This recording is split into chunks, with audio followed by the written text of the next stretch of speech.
हमारा कान आखिर काम कैसे करता है और इसके काम क्या क्या है। हालांकि हमारे कान का सुनने के अलावा भी बहुत कुछ काम है जिसके बारे में हम जानेंगे।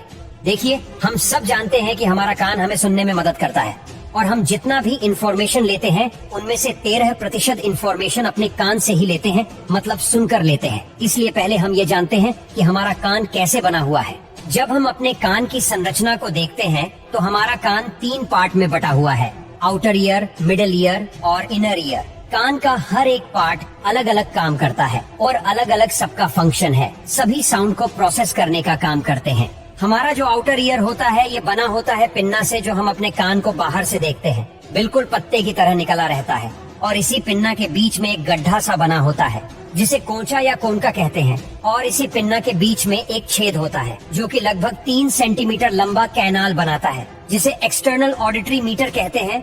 देखिए, पिन्ना का काम क्या होता है। ये पिन्ना मूव नहीं कर सकता जैसे बाकी एनिमल्स अपने कान को हिला सकते हैं। मनुष्यों में ये स्थिर रहता है और इसका काम ये होता है कि ये हमारे सराउंडिंग में जो भी आवाज आती है, आवाज का मतलब जो भी एयर प्रेशर में वेरिएशन होता है उसे वातावरण से कैप्चर करके ये साउंड वेव को एक्सटर्नल ऑडिटरी मीटर्स में ट्रांसमिट कर देता है। उसके बाद जैसे ये साउंड की एनर्जी बिल्कुल फोकसिंग के साथ एक्सटर्नल ऑडिटरी मीटर्स में प्रवेश करती है, यह हमारे ऑडिटरी कैनाल के एंड पर मौजूद ईयर ड्रम, जिसे टिम्पैनिक मेम्ब्रेन भी कहते हैं, वहाँ पर जाकर टकराती है। जब sound wave external auditory meatus में आती है तो यह कैनाल साउंड को थोड़ा एम्पलीफायर कर देता है। इस ईयर ड्रम के दूसरी ओर हमारे कान का मिडिल ईयर स्टार्ट हो जाता है, जो 3 छोटी छोटी हड्डियों से मिलकर बना हुआ होता है और इसमें एक ट्यूब होता है जो नीचे की ओर जाता है। ये 3 छोटी छोटी हड्डियां हैं, ये हमारे शरीर में पाए जाने वाली सबसे छोटी हड्डियां होती है।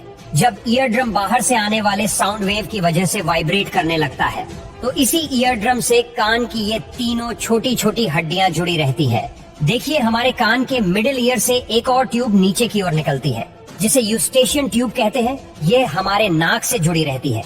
जब भी हम सांस लेते हैं तो नाक के अंदर एक छोटा सा छेद रहता है जो यूस्टेशियन ट्यूब के थ्रू हमारे कान से जुड़ा रहता है, और जब भी हम सांस लेते हैं तो एयर यूस्टेशियन ट्यूब के थ्रू मिडिल ईयर में आकर यहाँ पर ईयर ड्रम पर अंदर की ओर से प्रेशर लगाती है। मतलब ईयर ड्रम पर बाहर से और अंदर से दोनों ही तरफ से प्रेशर लगता रहता है, तभी ये वाइब्रेट करता है और हम साउंड को प्रोसेस कर पाते हैं।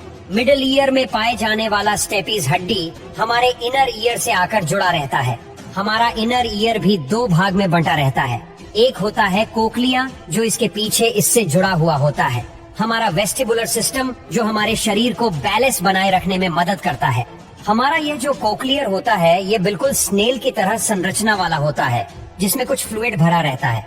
देखिए, जब ईयर ड्रम की वजह से ये तीनों हड्डियां वाइब्रेट करने लगती हैं, तब ये हड्डियां अपने वाइब्रेशन को कोक्लिया में ट्रांसमिट करने लगती है। मतलब इसके वाइब्रेशन से कोक्लिया भी वाइब्रेट करने लगता है और ये कोक्लिया भी अंदर से 3 भागों में विभाजित रहता है। सबसे पहले साउंड हमारे ब्रेन स्टेम में पहुंचता है। ब्रेन स्टेम से एक नर्व आती है। इसी ब्रेन स्टेम के पीछे यहाँ से ट्रैक पहुंच जाते हैं थैलेमस में।